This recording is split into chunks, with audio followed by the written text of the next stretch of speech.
શું તમને પણ થોડું ચાલવાથી થાક લાગે છે, થોડું કામ કરવાથી નબળાઈનો અનુભવ થાય છે, જે સ્ફૂર્તિથી તમારે કામ કરવું હોય તે સ્ફૂર્તિથી કામ નથી થઈ શકતું, વારંવાર થાકી જાઓ છો, વારંવાર સૂઈ જવાની ઈચ્છા થાય છે, કામ કરતાં કરતાં બેસી જવાની ઈચ્છા થાય છે? જો તમે સીડી ચડો તો પણ માત્ર તમે થોડા પગથિયાં ચડવાથી જ તમારો શ્વાસ ફૂલી જતો હોય, શ્વાસ ચડી જતો હોય, તો આ બધા જ સિમ્પટમ્સ હિમોગ્લોબિનની કમી કે ખામી બતાવે છે, અથવા તો વિટામિન B12ની ખામી બતાવે છે. તો આજ ડિમ્પલ્સ ડિસીઝમાં જુદા જુદા 2 આપણે જ્યુસ શેર કરીશું, જે મિનિટોમાં તૈયાર થશે અને લગભગ 8થી 10 દિવસ જો તમે રેગ્યુલર 1 ગ્લાસ આ જ્યુસ પી લીધું તો તમારું હિમોગ્લોબિન પણ વધી જશે અને B12ની કમી હશે, ખામી હશે તો પણ તમારું કંટ્રોલમાં આવી જશે. તો ચલો આવા જુદા જુદા 2 જ્યુસ બનાવવાની રેસીપી શરૂ કરીએ. તો જેમના માટે પહેલી રેસીપી બનાવીશું અને પહેલી રેસીપી બનાવીશું જેને આપણે હાઠલા કહીએ અથવા તો ફિંડલાનું જ્યુસ કહીએ.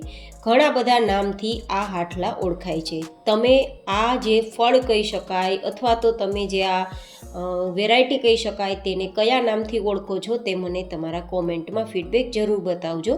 હવે આ જે હાઠલા કે ફિંડલા હોય છે ને તેમાં કાંટા ભરપૂર હોય છે, તો કાંટા ન વાગે તેના માટે આરામથી સરળતાથી નીકળી જાય તે માટે આ રીતે રોટલી ચોળવાનો જે ચીપિયો હોય ને તેને આપણે લઈ અને એક એક હાઠલાને આ રીતે તમારે 30-40 સેકન્ડ માટે ફેરવવાનું. તમે ગેસની ફ્લેમ પર આ રીતે 30-40 સેકન્ડ સુધી ફેરવશો ને તો બધી સાઈડથી તેના કાંટા વળી જશે અને પરિણામે ફટાફટ તમે તેની છાલ કાઢી શકશો. બિલકુલ તમને હાથમાં કાંટા નહીં વાગે. તો આ રીતે તેની છાલ કાઢી લેશું. હું અત્યારે તમને બતાવવા માટે આટલા હાઠલા લઉં છું. જોકે તમે હિમોગ્લોબિનની કમી હોય તો ડેઇલીના માત્ર 2 હાઠલાનું જ્યુસ તમારે પીવાનું રહેશે. તો પણ માત્ર 8-10 દિવસમાં તમને બિલકુલ દવાના ઉપયોગ વગર હિમોગ્લોબિન વધી જશે, મારી ગેરંટી. કારણ કે મેં ખુદે આ એક્સપિરિયન્સ કરેલો છે અને પછી તમને મારો અનુભવ શેર કરેલો છે. આ હાઠલા જોકે તમને કોઈપણ પ્રકારના ગામડા વિસ્તારની અંદર જે વાડ હોય ત્યાં મળી જાય, પણ આજકાલ મળવું અવેલેબલ નથી હોતું, થોડું મુશ્કેલ હોય છે. તો તમને માર્કેટમાં પણ આરામથી મળી જશે, માત્ર 50-60 રૂપિયાના 250 ગ્રામ જેવી ઓછી કિંમતમાં. પણ કામ એકદમ અમૃત સમાન કરે છે, જાણે કે લોહીનો બાટલો ચડાવીને જે સ્ફૂર્તિ આવે ને તેવી સ્ફૂર્તિ આવશે. તો જરૂરથી ટ્રાય કરજો. હું અત્યારે 4 ગ્લાસ જેવું જ્યુસ તૈયાર કરું છું. તો અત્યારે 6-7 હાઠલાના આ રીતે છાલ કાઢી અને હવે તેમાં 1-2 ગ્લાસ જેટલું પાણી ઉમેરશું. પહેલાં 1 ગ્લાસ પાણી ઉમેરશું જેથી બરાબર ક્રશ થઈ જાય, પછી જરૂર મુજબ 1-2 ગ્લાસ ઉપરથી આપણે ઉમેરી શકીએ. તો આ રીતે ક્રશ કરી અને જ્યુસ તૈયાર કરી લઈશું. આમાં તમે ફુદીનાના પત્તા, ચાટ મસાલા, સંચળ પાવડર, કંઈ પણ મરી પાવડર ઉમેરવું હોય તો ઉમેરી શકો છો. પણ હું પ્યોર હિમોગ્લોબિન માટે જ આ જ્યુસ તૈયાર કરું છું ને તો કંઈ પણ વસ્તુ ઉમેરતી નથી. માત્ર આ રીતે ફિંડલા કે હાઠલા ઉમેરી અને તમને જ્યુસ બતાવી રહી છું, જે એકદમ નેચરલ રહેશે અને તમને ફટાફટ હિમોગ્લોબિન વધારવાનું કામ કરશે. તો હવે ગાળી લેશું જેથી કોઈ પણ પ્રકારના બીજ હોય તો તે બહાર નીકળી જાય. એકદમ કલર પણ આપણા બ્લડ જેવો, લોહી જેવો છે અને તેનું કામ પણ બ્લડ કે લોહી બનાવવાનું છે. એકદમ ફટાફટ લોહી બનાવશે. આના તો હું તમને જેટલા કહું તેટલા ફાયદા ઓછા, એટલા માટે હું તમને ફાયદા નથી બતાવતી. ટૂંકમાં કહું તો આ એક અમૃત સમાન છે અને તમને ઇન્સ્ટન્ટ એનર્જી તો આપશે જ, પણ ઇન્સ્ટન્ટ તમારું હિમોગ્લોબિન વધારશે. તમે જેવું આ જ્યુસ પીશો ને કે 10 જ મિનિટમાં તમને સ્ફૂર્તિ મળી જશે, એ મારી ગેરંટી. તો આ રીતે ગાળ્યા બાદ તૈયાર કરેલ આ જ્યુસને તમે સવારથી 3 વાગ્યા સુધીના સમયગાળામાં લઈ શકો છો. સાંજના સમયમાં ના લેવું, જેથી આ ફળ છે ઠંડુ ના લાગે અને તમને શરદી કફ જેવું ના થાય એટલા માટે. તો આ રીતે આપણું ફિંડલાનું કે હાઠલાનું જ્યુસ તૈયાર છે. માત્ર થોડા દિવસ અનુભવ કરજો. હવે આપણે તૈયાર કરીશું બીજું જ્યુસ. જે જ્યુસ તમે કદાચ હાઠલા ના મળે તો શું કરવાનું? અત્યારે શિયાળાની સિઝનમાં આવી બધી વસ્તુઓ જે અવેલેબલ હોય ને તે લઈને તેમાંથી પણ સીધું બ્લડ બનાવી શકાય અને તમે બ્લડને પ્યોરિફાય પણ કરી શકો. તે માટે આ જ્યુસ પણ કામનું છે. તો મેં 1 નંગ દેશી ગાજર લીધું છે.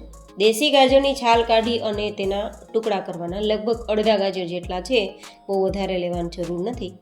તો આ રીતે આપણે કરી શકીએ. મિત્રો, આજકાલ હિમોગ્લોબિનની કમી કે ખામી છે ને ઘણા બધા લોકોને જોવા મળે છે અને તેનું કારણ છે પ્રોપર ફૂડ નથી લેવાતું એ. બાળકોમાં 60%, મહિલાઓમાં 50% અને પુરુષોમાં 25% હિમોગ્લોબિનની ખામી આજકાલ જોવા મળે છે. તો એ ખામીને પૂરી કરવા માટે આ અમૃત સમાન જ્યુસ તમે પી શકો છો. બંનેમાંથી કોઈ એક જ્યુસનો તમે ઉપયોગ કરી શકો છો.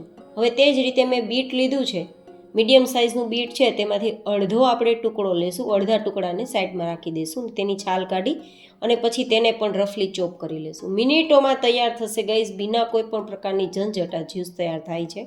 અને હું ગેરંટી સાથે કહું છું કે એક પણ પ્રકારની દવાની તમને જરૂર નહીં પડે. માત્ર ને માત્ર 8થી 10 દિવસ માટે આ જ્યુસ પીશો ને તો પણ તમને અદ્ભુત ફાયદા થશે.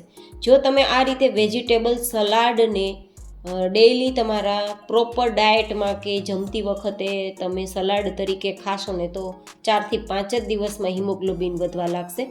પણ જો તમે કદાચ સલાડ ખાવાનું પસંદ નથી કરતા અથવા તો બાળકોને હિમોગ્લોબિનની કમી છે તો એ સલાડ ના ખાઈ શકે તો તેમના માટે, અથવા તો સલાડ ખાવું પસંદ નથી તેમના માટે આ જ્યુસ પણ બેસ્ટ છે.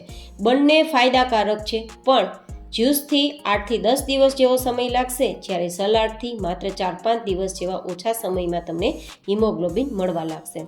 હવે આપણે લેશું 1 નંગ જેટલું આમળું. અત્યારે સિઝન છે તો લઈ શકાય, સિઝન ના હોય તો મેં તમને આગળ જે જ્યુસ બતાવ્યું છે ને તે હાટલાનું જ્યુસ પણ લઈ શકો, કેમ કે હાટલા કે ફીંડલા આખું વર્ષ તમને મળી જ રહે. પણ આ બધી શાકભાજી છે ને શિયાળા દરમિયાન જ મળે છે, તો માત્ર શિયાળા દરમિયાન ઉપયોગ કરજો, આખું વર્ષ હિમોગ્લોબિનની કમી બિલકુલ નહીં થાય.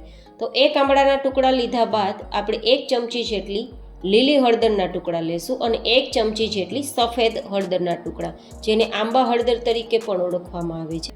તો આ બંને હળદર 1 ચમચી જેટલા ટુકડામાં જ મેં લીધી છે, જે આપણા બ્લડને પ્યોરિફાય કરશે, કારણ કે હળદરની અંદર એન્ટીસેપ્ટિક એન્ડ એન્ટીબેક્ટેરિયલ પ્રોપર્ટીઝ હોય છે. તો આપણે કોઈ પણ પ્રકારના રોગો નહીં થવા દે અને શરદી કફ ઉધરસને પણ દૂર રાખશે. હવે આપણે 1 નંગ જેટલું દેશી ટમેટું લેશું, જે થોડું ખટાશવાળું હોય છે, વિટામિન સીથી ભરપૂર હોય છે અને આપણા જ્યુસને થોડું ટેસ્ટફુલ બનાવવામાં પણ તેની કમાલ છે. તો આ રીતે આપણે સામગ્રીઓનો ઉપયોગ કર્યો છે. હવે આ બધી સામગ્રીને મિક્સરમાં લઈ લેશું. ગાઈઝ, એકદમ ફટાફટ આ જ્યુસ તૈયાર થાય છે, બિલકુલ ઝંઝટ નથી, કોઈ પણ પ્રકારના જ્યુસરની જરૂર નથી અને મોંઘા પ્રોડક્ટ પરચેસ કરીને તમારે હિમોગ્લોબિન માટે દવા કરવાની પણ જરૂર નથી. ઘણીવાર આપણે દવા પાછળ દોડતા હોઈએ છીએ, પણ દવા કરતાં આ બધી હેલ્ધી સામગ્રીઓ તમને જળમૂળમાંથી તમારા પ્રોબ્લેમ્સને દૂર કરી અને તમને બેનિફિટ આપે છે. તો જરૂર આવી વસ્તુઓ ઉપયોગમાં લેવી. હું મારો ખુદનો એક્સપિરિયન્સ કરું છું, કારણ કે હું પણ વર્કલોડના કારણે મારી એનર્જીને ફરીથી બૂસ્ટ કરું છું અને આ જ રીતે હું મારી આખો દિવસના કામના લોડને સેટ કરી અને વર્કમાં સ્ફૂર્તિ સાથે કામ કરું છું. હવે 1 ગ્લાસ જેટલું હું પાણી ઉમેરીશ અને તેને પહેલાં તો સરસ મજાનું ગ્રાઇન્ડ કરી લઈશ, કારણ કે જો વધારે પાણી ઉમેરશો ને તો બધું જ ગ્રાઇન્ડ થવામાં થોડો સમય લાગશે, પણ ઓછા પાણીમાં એકદમ પ્રોપર ગ્રાઇન્ડ થઈ જશે. જો આ રીતે એકદમ સરસ આપણું જ્યુસ તૈયાર થઈ ગયું છે. તમે આ જ રીતે પી શકો તો વેલ એન્ડ ગુડ, પણ જો આ રીતે ના પી શકો તો એકવાર ગાળીને પીવાનું. ગાળ્યા પછી પણ તમે પી શકો છો, પણ આ રીતે પીશો તો વધારે ફાયદા થશે, કારણ કે આની અંદર રહેલા ફાઈબર એટલે કે રેસા છે એ તમારા શરીરમાં જશે તો જલ્દી ફાયદા થશે. પણ ના પી શકો તો આ રીતે થોડું જાડું ગરણું લેવાનું અને પછી ગાળી લેવાનું. જરૂર મુજબ થોડું પાણી ઉમેરવાનું અને ગાળતું જવાનું, તો એકદમ સરસ ગળાઈ જશે. ગાળ્યા બાદ 1 જ ચમચી જેટલું આ આપણું મિશ્રણ વધ્યું છે. આ મિશ્રણને તમે કોઈપણ પ્રકારના શાક બનાવવામાં ગ્રેવી તરીકે ઉપયોગ કરી લેજો, જેથી પ્રોપર આપણે આનો ઉપયોગ પણ કરી શકીએ, વેસ્ટ પણ ના જાય અને આપને ફાયદા પણ થાય.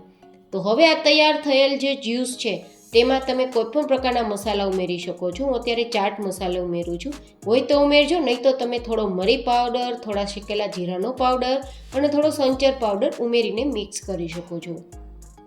એકદમ ટેસ્ટી આ જ્યુસ તૈયાર થયું છે. કોઈ પણ વ્યક્તિને પસંદ આવશે એ મારી ગેરંટી, કારણ કે આપણે સામગ્રીઓનો એ રીતે ઉપયોગ કર્યો છે ને તો દરેક વ્યક્તિઓ ગટગટાવી જશે 1 ગ્લાસ જ્યુસ. અને હું ગેરંટી આપું છું કે 8-10 દિવસ જેટલા ઓછા સમયમાં તમારું હિમોગ્લોબિન વધી જશે અને તમે ફરીથી સ્ફૂર્તિમાં આવી જશો. એ મારો ખુદનો એક્સપિરિયન્સ છે. તો જુદા જુદા 2 પ્રકારના આ જ્યુસ તમને કેવા લાગ્યા મને તમારા ફીડબેક જરૂર શેર કરજો. આવી જ હેલ્ધી એન્ડ ઇન્ટરેસ્ટિંગ રેસિપીઓ જોવા માટે ડિમ્પલ્સ ડિશિસ ચેનલને સબસ્ક્રાઈબ કરવાનું ભૂલતા નહીં. મારી મહેનત પસંદ આવે તો લાઇક કરજો, બીજાને હેલ્પફુલ થાય તેવું લાગે તો શેર કરજો. ફરી મળીશું એક નવી જ એન્ડ હેલ્ધી રેસિપી સાથે. ત્યાં સુધી stay healthy and stay happy.